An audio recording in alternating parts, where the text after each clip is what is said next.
Welcome to Choosing Leadership, a podcast for leaders who refuse to play small. I am Sumit Gupta, founder of Tengen Partners. I am here because I see too many brilliant leaders trapped in daily firefights. Too many companies hitting walls that they do not need to hit. Too many people waiting for weekends instead of waking up every day excited to go to work. And very frankly, that is unacceptable to me. At Tengen Partners, we are an unapologetic call to excellence. This podcast is not about giving you more content. It is about shifting the context under which you operate. Because leadership is not a position, leadership is a choice. In each episode, I will bring you conversations with leaders who have made these choices, the uncomfortable ones, the courageous ones, and the ones that changed everything for them and their companies. And with that, keep listening and let's get started. Hi, Edward. Welcome to the Choosing Leadership podcast. Good afternoon, Sumit. Nice to meet you and nice to be in your podcast. Absolutely. It's a pleasure to have you here. You are the CEO of the Experience Net, and previously you built Tribes, the workplaces, right? And before that, you were in Vegas, again as a CEO. How do you, when you look back at your career, at your life, how do you connect the dots which led you to where you are today? Simply, it started already, I think, 40 years ago.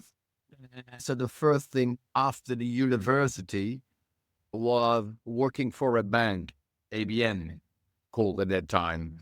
So I was educated there to be a banker. So for 2 years, I was the youngest bank director in the Netherlands.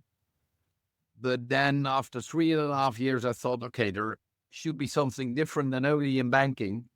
And I was very much interested in hardware at that time. So I started to work for Burroughs. It's an American company which is now together with Perry Remington called United System.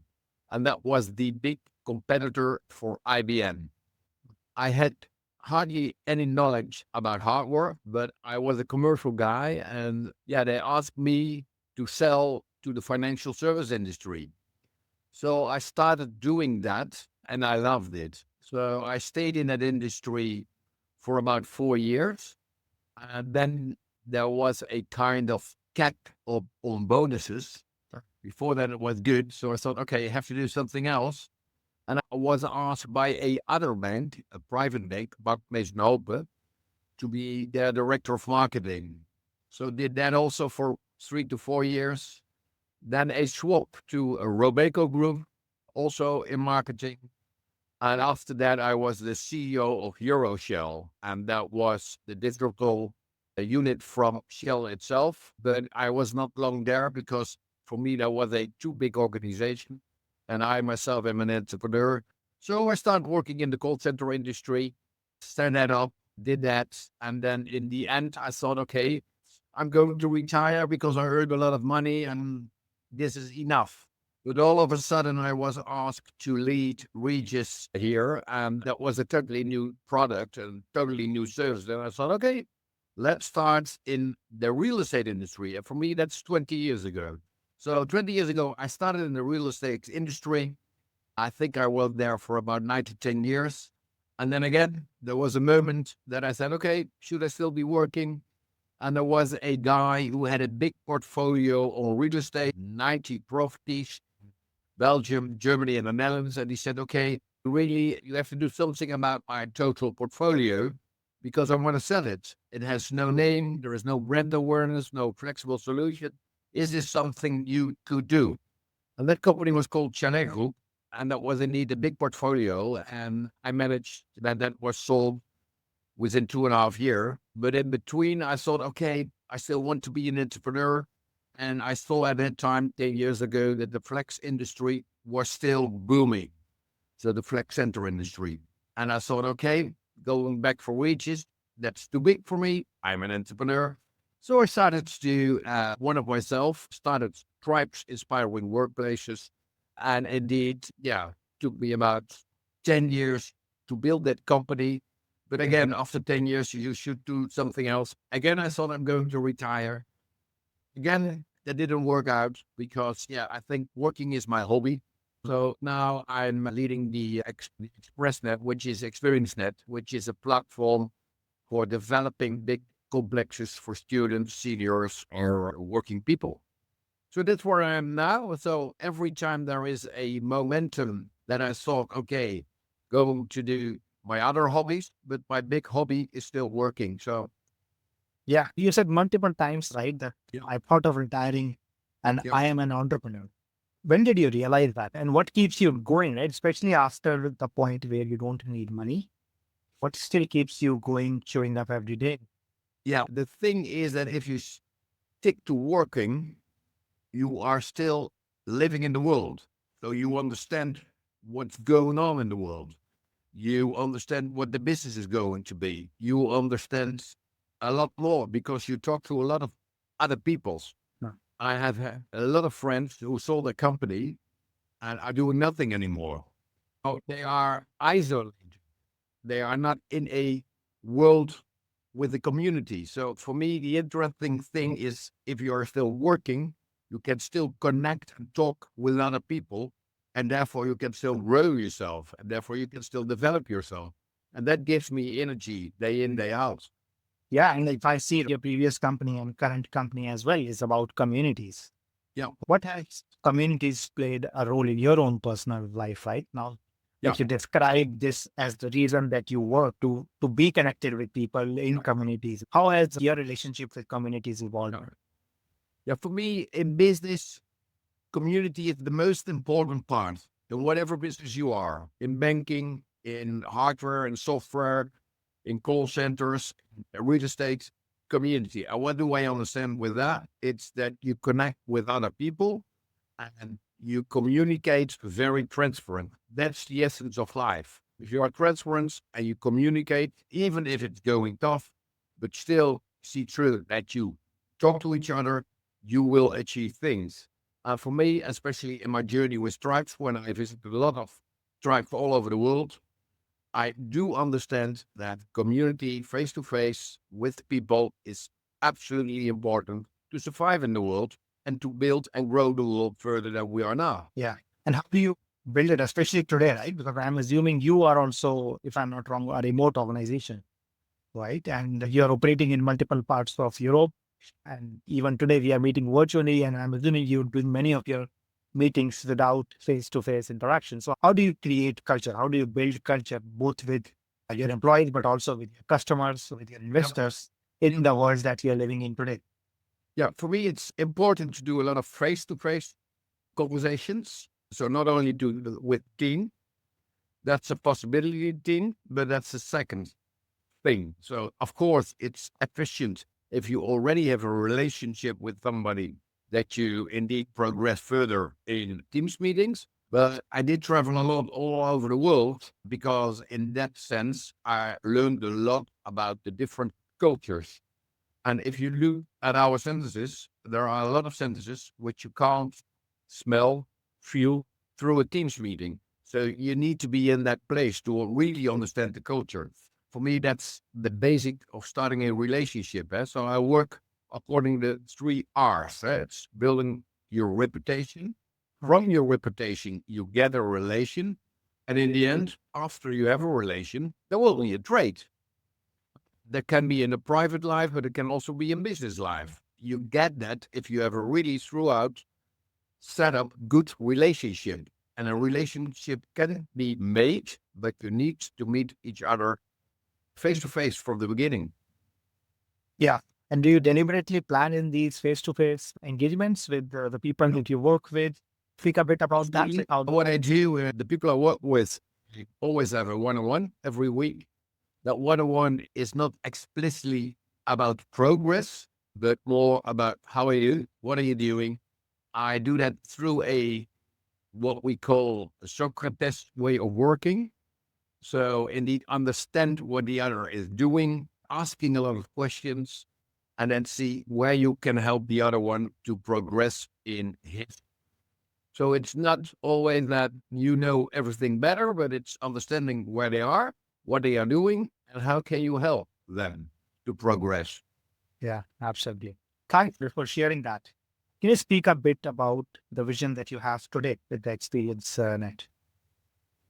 My Latest, business yeah. is 50 years ago.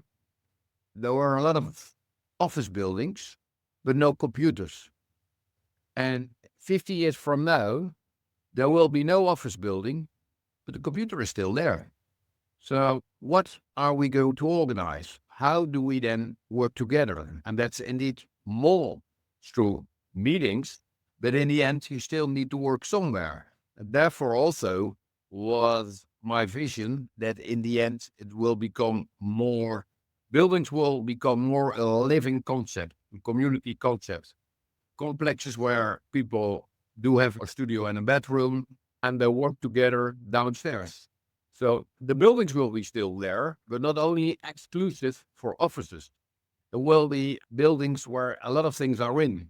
There will be retail shops. There will be supermarkets, restaurants, bars, gyms, name it, and working environment, and indeed environment where you can live in, studios. And if you are indeed in a hot country like Spain or Portugal, there will be a swimming pool, etc., etc. So you need to think of what are the needs of the people who are living today.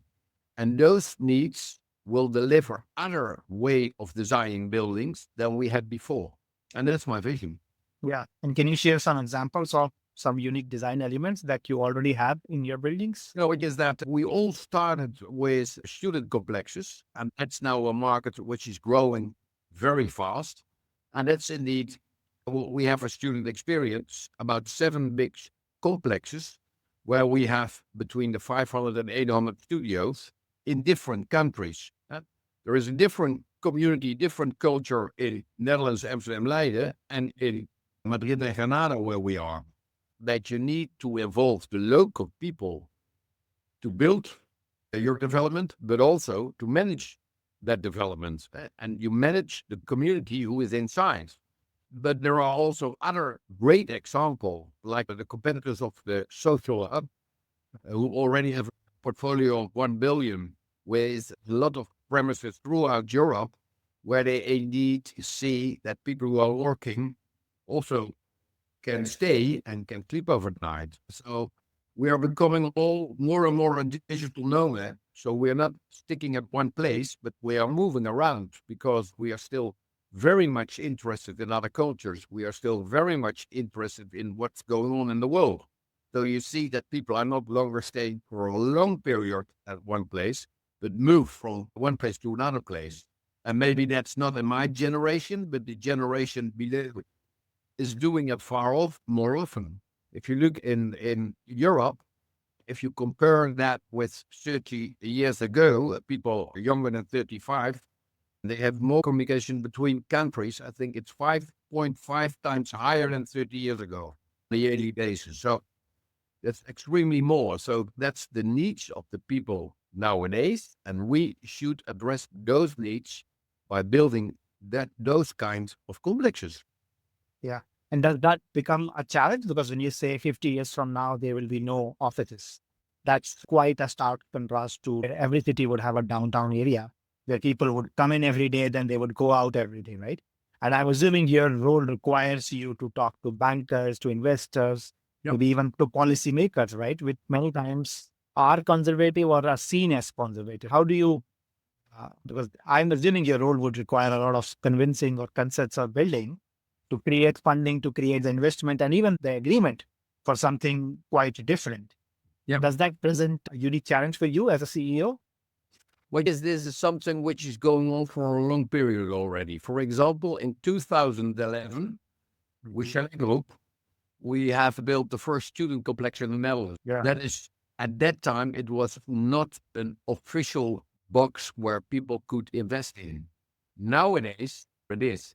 So for students, the PBSA model is seen as proven by private equity and by investors. The challenge we have now is those students who have lived in those complexes do love it, don't want to buy, but still want to rent, but in similar complexes. Right. And that's where we still have a hiccup. Why? Because those complexes, now called co-living, then it's more difficult to find private investors and private equity to invest in that because it's still not proven. So you need to convince them. So if you have your story right, why people do that and why there is still a shortage of units for living in the whole of Europe. Yeah, you get your act together. It also will take time, but after student experience, there will be new concepts like the social hub, but also living experience where we indeed have people living, which are working and which are growing their own career there. But also the next dramatic thing which is happening in Europe is that not a lot of elderly people are moving from their home because they love their home and they don't want to go to a small apartment.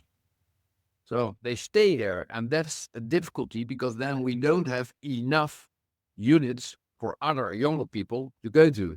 So that's another point where we should focus on how can we build nice complexes for indeed the active senior so that they move out of their big houses, go into nice luxury apartments. So we see that still there is movement in the career of living. This is a known problem, the shortage of affordable housing. And on the other side, you're absolutely right. For a PE investor, they want some proof, they want some data points. Now, what is the biggest challenge you face? Because at one side, I'm sure you are. And I think on the other side, you're constrained because without funding, then you can't do really anything. It's my biggest challenge is not funding. It's not the banks. The biggest challenge we have all over Europe is government. It's the rules. For example, we bought a plot in the Netherlands 11 years ago. And yes, we have the license 2 months ago. So it took more than 11 years to develop on that plot. Yeah. So the more northern Europe, the more difficult it is to build. Also, the building costs are very high. Also, employees are very high. So making a nice IRR for your investors in the northern part of Europe is difficult. We already see that in England, the complexes, the PBSA complexes, are at the moment being sold. And why is that? Because of Brexit, not a lot of international students are going to England anymore. So the occupancy is not that high. And therefore the IRR goes down. And therefore those people who invest in London are now investing in PBSAs in Europe. But the rules by local governments are the most difficult. So then as a developer, you're going to look in which countries is it easier to have a development? Because the shorter it is, the better IRR you can make. And at the moment, what we can see, what first Spain, now it's Portugal, now it's Italy, but Greece will be a very good environment to invest money in because the rules are easier, it's faster, and they are, are really a country where you can do a lot. Back to your first question, Sumit, it's indeed not the investors, not the banks, it's the governments, local government, country governments. That's indeed that's sometimes a problem. Yeah. And both of us are based here in the Netherlands, right? So does your role also requires you to meet with policymakers or people in the government about like why the rules, whatever the rules are, in a way that are against what is required in the society, not just for businesses, but even for the society. What do you see there? And what I do see is that they all say, the political people say it, yes, this is not good. But what you don't see is the action after that. So again, yesterday a conversation with some people of the military here in the Netherlands, and all agree that we have too many rules. And there is even a program getting rid of 500 rules. And I think that started 9 months ago and 3 rules less. So it's taking a lot of time. I'm a little bit afraid that could be the bottleneck, especially in the northern countries in Europe and especially in the Netherlands. I also went to a party yesterday from the ambassador of Turkey to see what is possible there. And then indeed you understand there is much more possibility also because the amount of international students in Turkey is way higher than at the moment in the Netherlands, like in Athens, Greek also. And why is that? Because a lot of younger people say, I can study everywhere. Where's the sun? Yeah. It's another thing. Yeah. When we met earlier for preparing for this, you mentioned you considered a role in politics or people approached you for joining politics. Can Yeah. you speak a bit on what they saw in you? We're talking about politics, we're talking about rules, we're talking about governance. And I'm quite curious because you mentioned that you were offered or you were invited by multiple parties to join the party to be a role, play a role in the government. Yeah. So what did they see in you? What did they saw in you for approaching you? And Yeah. what led you to not join them and doing what you're doing today?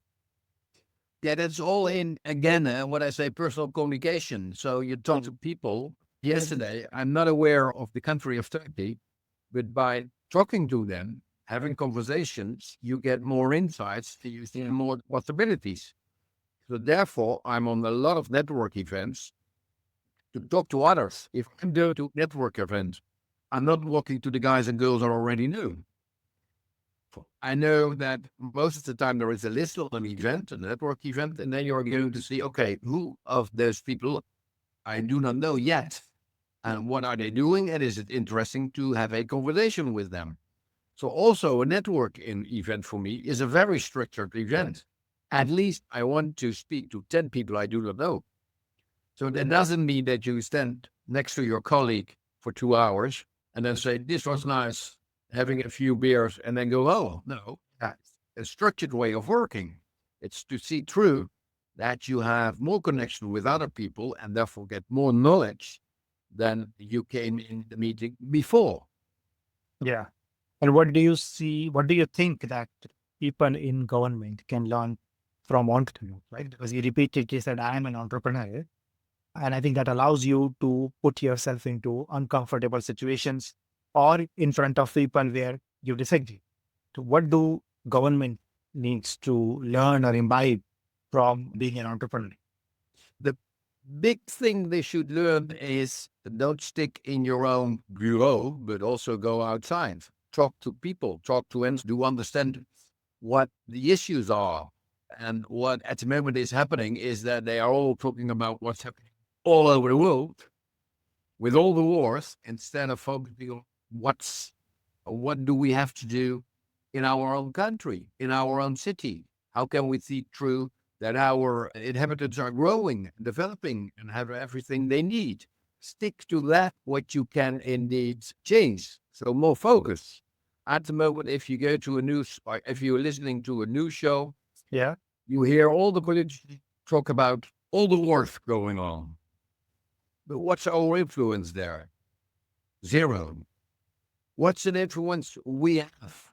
That is, what can we do for the people surrounding us instead of blaming everyone in the world what they are not doing well? It's becoming a blaming culture instead of a solving problem culture, which would be good. Yeah. And what do you see as Europe's role in the future, both as businesses and as countries and politics? Yeah, it's what we need to do is, we entrepreneurs need to speak up more.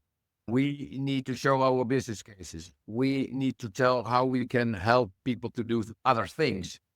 And what at the moment is that not a lot of CEOs are in the open. They are not in the media because a lot of them are employed and not a owner or a development company or whatever. So they find it difficult to express their own opinion.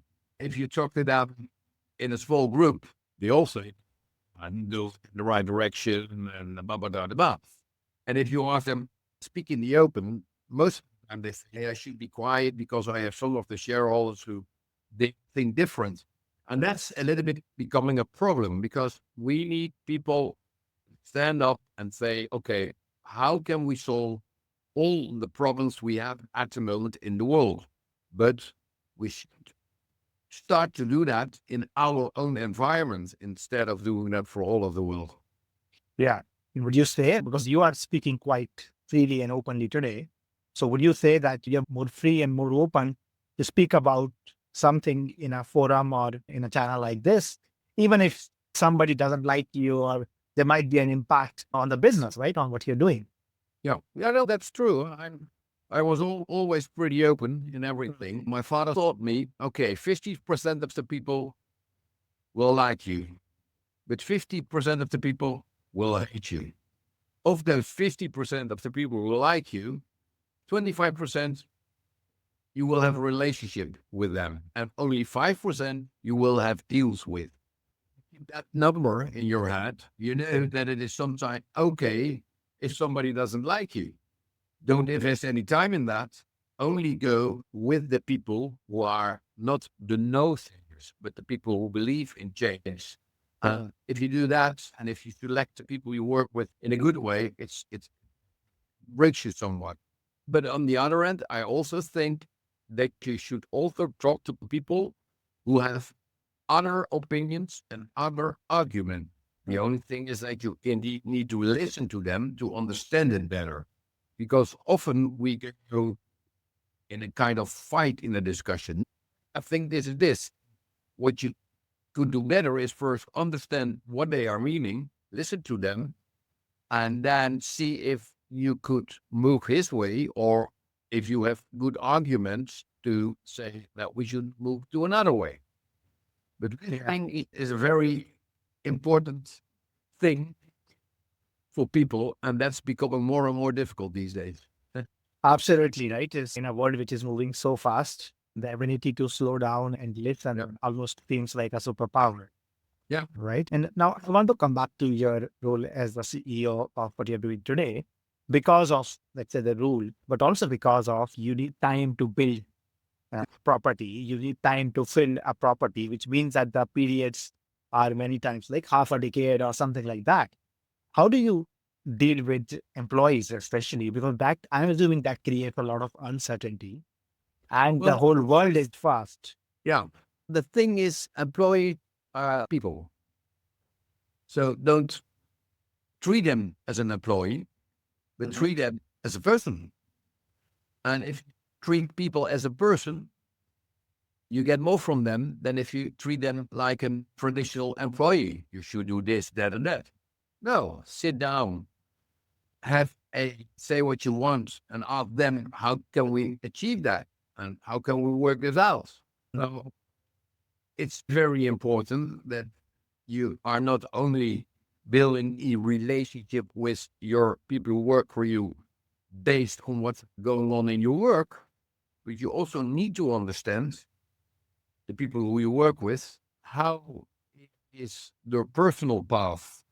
How is their living? Are they okay? Are they healthy enough? Etc. etc. So you should be interested in the other one, not only on a working base, but also on a private base. So to see that you can shape a really good relation together, because then you can understand each other better. And that is also something, because in this world, what you're already saying is people are going too fast. That is not being done. And that's a little bit a shame. You should take time for them. Now, given everything that we have spoken about today, right? What will it take for you, both individually and as an organization, to accelerate the growth, the impact that you're having? There are external factors like the politics of it, the rules, but Yeah. what is it that is in your control that you can do? The shortage is huge. The suffering is huge. The missed opportunity is there.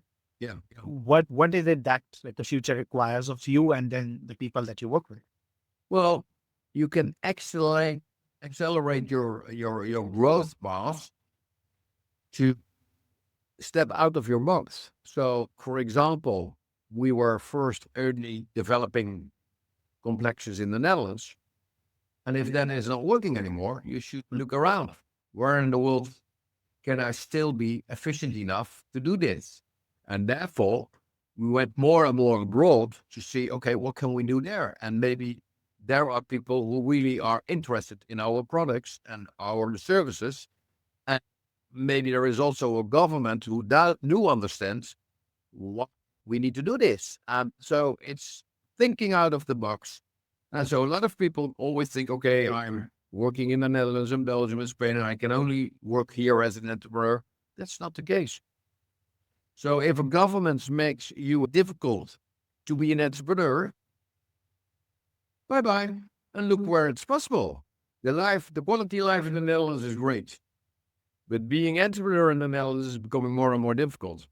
Therefore, in the last 4 years, 23% of the entrepreneurs in the Netherlands stopped working in the Netherlands, went abroad, or stopped working at all. So a lot of people are already moving. So this will be, in the end, also a signal for the government in the Netherlands. Wow, what should we do about this? Because most of the tax income are coming from businesses and people who work in the business. And if you have less people working in the business, you don't have enough budget to see through that every senior in the Netherlands is still getting his AOA, for example. Yeah, I was not aware of that number. I have heard of similar numbers from the UK, in fact, even worse. But 23% is a big number in the last 4 years. Yeah. Yeah. If you could change one thing about yourself, what would that be? One thing to change, what would that be? Yeah. Then I'm thinking too much as an entrepreneur, because I think in the same way as I have built my businesses. For example, if you are in a hiccup in your business, and that's also having to do with your management team, most of the time what you should do is see that your management team of 7 or 4 not well performing managers will be replaced by better managers. Still have the knowledge of the team in house by the other 3-4. You get new knowledge by the new 3-4. If that is a possibility in the political area, that would be great. We still have a lot of people in the Tweede Kamer, 150 members of the parliament. If you could see through that every time there is a new election, several of those members should be new members, then we would have a change. But the same with the people who are working for the government. In the US, if the new president is coming, 40% of the people working for the government can be replaced. So then you can change things. This is not being done in the Netherlands, because the people who work for government are the people who can change things. It's not the people, not the members of parliament. They're only there for 4 years. So where should the change start? That is with the people who are working for the government. This new government in the Netherlands need, I believe, more than 100,000 new members working for the government. The government is already the biggest employee in the Netherlands. That's crazy. And that is because we have too many rules with things we are not allowed to do. Instead, we are saying, you're great that you're doing it, just punishing based on rules. Yeah. What is something about you? Because you seem to be very passionate, very outspoken. What is something about you that you do or you are engaged in that probably most people that you meet with for business are not aware of? Yeah, it's a difficult question. I was always somebody who was very outspoken, but I'm from a big family. So in a big family, and you need to speak out, because otherwise you cannot get anything to eat. You need to be there. And that was something which was always in my mind. I need to be there. I want to be part of life. I want to say what I think. I want to be transparent. And that was also very much promoted by my father and mother and in our family. That is in our DNA. I can see it with my sisters and my brother. They have the same. And also with my nephews. It's in our DNA to stand up, say something, and maybe it's not always correct, but everybody can correct me. And then I will listen and understand what they are meaning. And then maybe I will adjust my arguments, and it's still a possibility. Yeah. And on the other side, what is something that has been difficult for you to learn or build as a skill or as a trait? The most difficulty part for me was to be working on a structured way. Because I don't know if Myers-Briggs, as you can see, I'm a very extrovert person. I'm intuitive, I'm a feeling, a perceiving. So what you miss in that Myers-Briggs profile is a rational, structured guy. So my problem was 30 years ago Then I only worked with people I liked and didn't go far enough in investigating what the other one was. And I was not structured at all. So I started to have a training course in the US called Franklin, and that is now also being given Europe. But that was after I have been visiting the US. And with that kind of time management course, I structured my life unbelievably. So, for example, if you look in my agenda, every hour you can see what I'm doing. And then after a day's work, I'm also looking back and see, did I do that or didn't I do that? So I structured my life through tools because that's not in my DNA. So I learned to organize it. I learned to structure it. And what I, most of the time, not in this podcast because you are asking too much question, what I also learned is listening, listening, instead of what I'm doing now again. So based on your question, okay, what do I think we will? Yeah.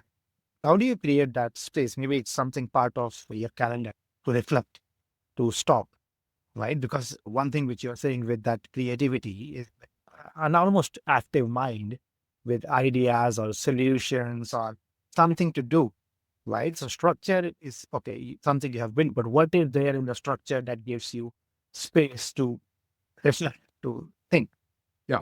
So what I do and what I started to do already years ago, I, I sport every day except on Monday. Mm. And what I do is cycling. And what I do is powerlifting. For example, if you are cycling, you can rethink a lot. You can analyze a lot. You can think forward. You can think back because you're in your own. Yeah. You can reflect. But I understand my own body. I still need to do something. So therefore, I choose to be very sportive. So I did something with my body. In that sense, I could reflect a lot. And also, I sleep better. My body is in better shape than ever because also in my agenda, it's structured when I have to do my powerlifting, when I have to do my cycling, when I have to do my run. That's everything is in my agenda, even when I have to call my mom. My mom is 93 years old. And sometimes I forgot her to phone her. So therefore, it's in my agenda to call her. The same with my kids, what I need to do with them, what I need to do with my wife, everything, because from origin, I'm a chaotic person. Yeah. Therefore, I have structured everything in my agenda. So if I look in my agenda, I know exactly what I have to do. And also, what I do is the things which you don't like to do them in the morning, because then you have a better day. You start with the things you don't like to do, answering email, digging into business plans, etc., read a lot. And if you have done that, you can start your conversation with all the news you already get in the morning, etc. So that's also looking at, okay, where can I do what target, what time of the day? Yeah. This is amazing because a lot of entrepreneurs do not have this, the structure that you're depriving, and many times that happens that they know what is going on, which is not perfect, but they can't have time or attention to deal with that. What has that given you? We have 24 hours. It's prioritize what you do in your time. That's difficult. Yeah. What does that allow you to do, right? You said you started this 30 years ago, right? You only worked with a certain similar kind of people. Now you have a structure which is, I'm assuming, very different to what life was for you 30 years ago. What has this allowed you to do by building on your strengths on something which is that outspokenness, that creativity, that intuitiveness, but with the now the background or the backbone of this structure? Yeah, it does allow me to do the things I want to do indeed, but still, I'm learning every day. There is still, it's not that this is set for life. The structure can change. Yeah. I do my planning of the week on Sunday and I plan it. But of course, there will be changes because some of the meetings will not go through. So, okay, there's a meeting, 1 hour. What can I do? Then I, of course, go to my task list. Okay, what can I do? But for me, I learned a lot. For example, you can plan 8 meetings on a day, but that's not efficient. Because after every meeting, you have to evaluate, write down, what did this meeting get me? And what are the follow-up steps? So during that process of 30 years, I became more advanced in how do I share my times. I came also to the understanding what is the perfect time to internal meetings, what's the perfect time to external meetings, what day, what time, and that is still changing because people are changing. So it's not that the structure I have is still in. It's the same with sports. The elder you get, the more you should do on powerlifting because you're losing a lot of power. Yeah. And cycling is a nice sport, and that's good for my health, but also changing that for more powerlifting than cycling. And maybe that's not nice, but it's better for your body. And that's the same for your company. Sometimes you need to change. Sometimes you are growing. And if you are on a growth path, that means that you do have more external visits. If you're on downsizing, it means that you should commit more to internal visits. So in my scheme, there are a lot of colors. If I see that I'm now in a growing phase.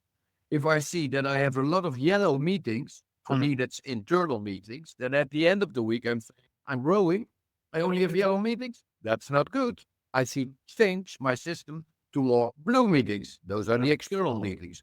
So also based on the colors, after a week, I can see, okay, did I do what I wanted to do? What is my bigger goal? What's my bigger target? Yeah. And you mentioned you are in a growing phase as an organization as well. And coming to structures and tools also, right? One of the things that we almost can't not hear today is AI, right? How are you using AI? But my main question is, how are you structuring your organizations? How are you communicating? How are you putting structures? If it becomes double, right? Yeah. What new structures are you building at a much bigger scale than what you're today? So a little bit back when I'm one of the guys in the Netherlands who is an innovator and always early at start, what we call. So, for example, when I worked for Bureau Sperry Remington in the 80s, I was one of the 10 guys in the Netherlands, one of the 10 guys who started with email. So I was sitting here, the guy there, and I said, okay, is it going to internet? That was one thing. I was one of the first members on LinkedIn, one of the first members of Facebook. So I'm an early adapter of all the digital process. The same with that AI. Started working with it 22 years ago. That was still slowly, but now I'm working with 30 different applications. 13. And I still see that some of the AE tools are, innovating faster than the other ones. For example, I was always a fan of Manus, Chinese product, which is now bought by Meta. Yeah. It is bought by Meta. Cloud Pro is more professional. So I'm still seeing that there is a lot of change. So I'm using the different AE tools for different things. You have AE tools, indeed, language tools. So indeed, if I need to have a presentation in a other language, I can use still ChatGPT. But if I need to do a business model or research model, I use Manus or I use Claude. For pictures, Gemini. So I use them all. And I can say that during the day, those tools do help me. And about 3 hours a day, I use those tools, but not as it's for me, it's a tool.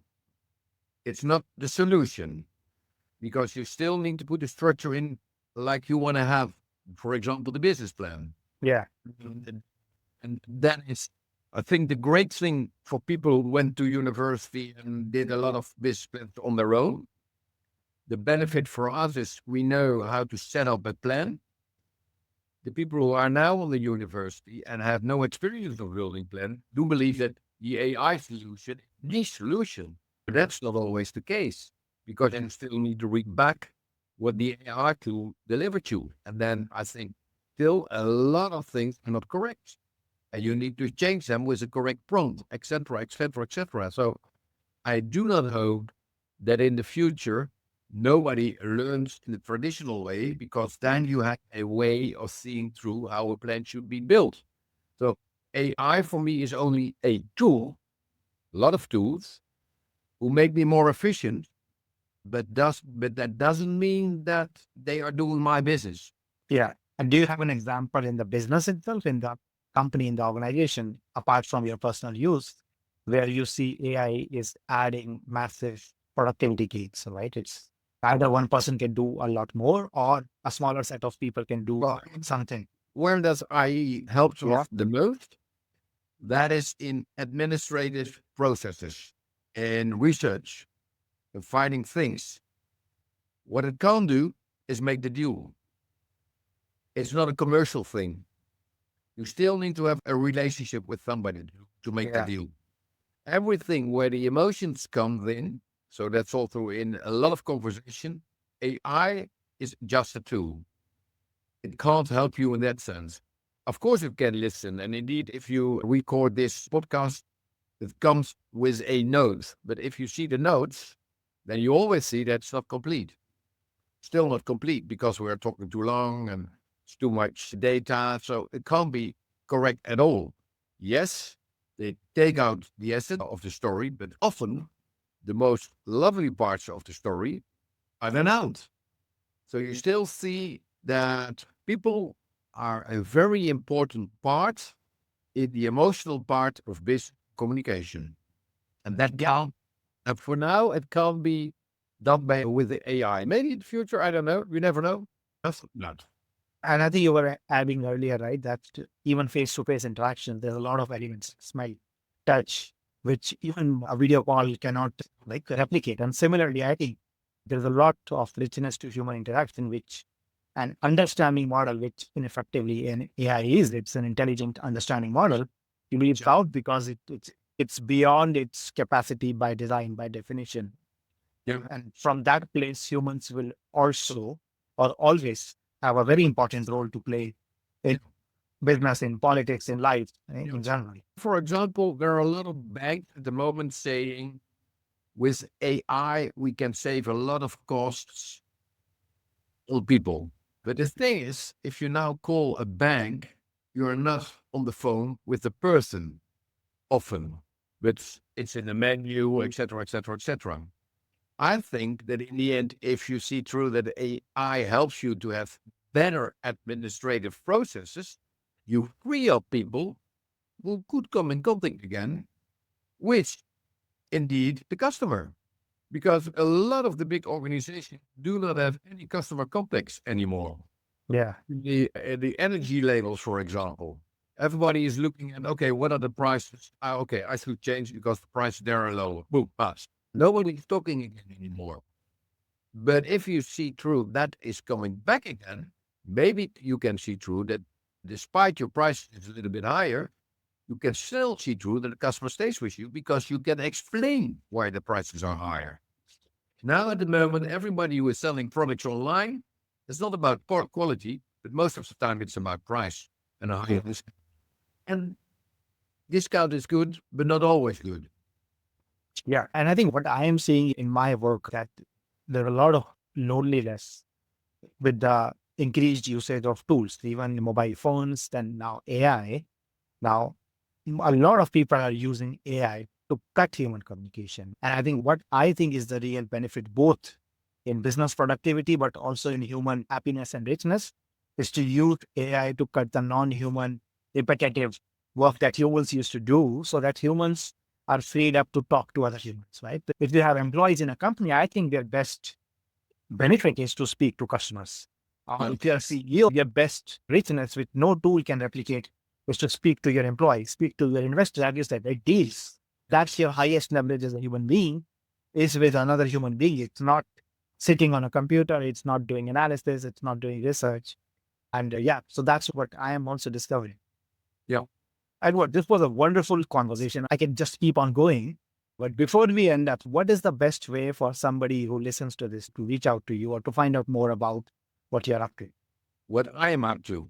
Yeah, indeed. What I'm doing at the moment, you can find it at theexperiencenet.com.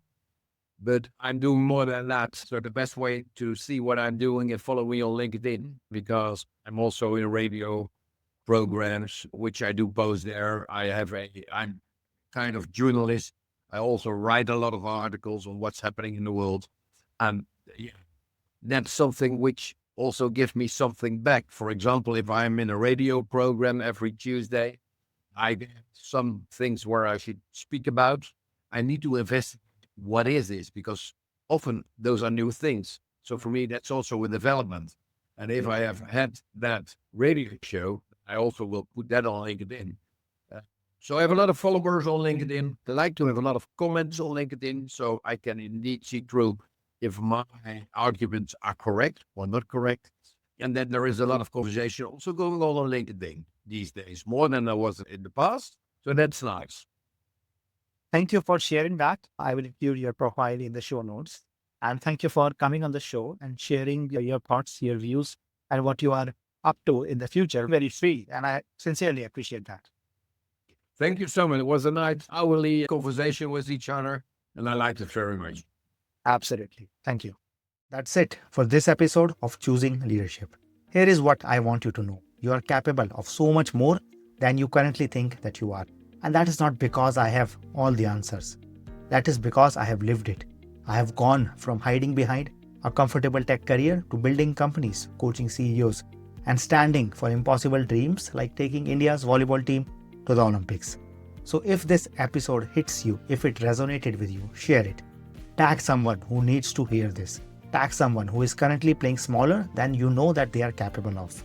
And if you are a leader ready to play the biggest game of your life, if you are ready to make those 100 million jumps, then reach out and let's talk about being a guest on this show. If you want to go deeper, visit tangentpartners.com or find me on LinkedIn. Once again, remember, mediocrity is a choice and so is excellence. I'm your host, Sumit Gupta, and until the next time, keep listening, keep choosing leadership.